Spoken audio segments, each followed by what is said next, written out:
நெறைய முன்னணி இயக்குனருடைய படங்கள் வந்து தொடர் தோல்விய சந்திக்குது. மணிரத்னம் அவர்களா இருக்கட்டும், சங்கர் அவர்களா இருக்கட்டும். இப்ப இருக்கக்கூடிய ஜெனரேஷன் வந்து ஈடு கொடுக்க முடியாம இவங்க வந்து தோல்வி படங்கள் குடுக்குறாங்களா? இல்ல அதுக்கான காரணம் என்னன்னு? சினிமா பொறுத்தவரைக்கும் இப்போ வந்து ஒரு சினிமா பண்ணணும், ரிலீஸ் பண்ணணும் அப்படின்னு ஆயிடுச்சு. கன்டென்ட்டுக்கு ரொம்ப இம்பார்ட்டன்ட். வணிக ரீதியில போயிருச்சோ? எஸ். அதாவது ஒரு பிசினஸ் தேர்ட்ல பார்க்க ஆரம்பிச்சிட்டாங்க. அதாவது ஒரு சினிமா எடுத்து எப்படி வியாபாரம் பண்ணுறது, அதுக்குண்டான எலிமெண்ட்ஸ் என்னென்ன உள்ளே வைக்கிறது அப்படின்ற மாதிரி ஒரு விஷயம் போயிட்டுருக்கு. அதை வந்து அதாவது நல்ல கண்டென்ட் கொடுக்கணும், அப்படி நல்ல கண்டென்ட்டோட வர்றதெல்லாம் ஜெயிக்குது.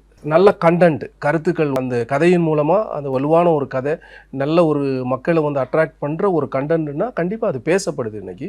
ஸோ அது மாதிரி படங்கள் வரணும் அப்படின்னா நல்ல இயக்குனர்கள் உருவாக்கப்பட வேண்டும். நிறைய இயக்குனர்கள் வந்து பிஸ்னஸ் ரீதியாக படங்கள் எடுக்கிற ஒரு இயக்குனர்கள் இருக்கிறாங்க தவிர நல்ல கண்டென்ட் மக்களுக்கு சொல்லணுன்ற டைரக்டர்ஸுக்கு வந்து அதிகமான வாய்ப்புகள் இல்லை என்று கூட சொல்லலாம்.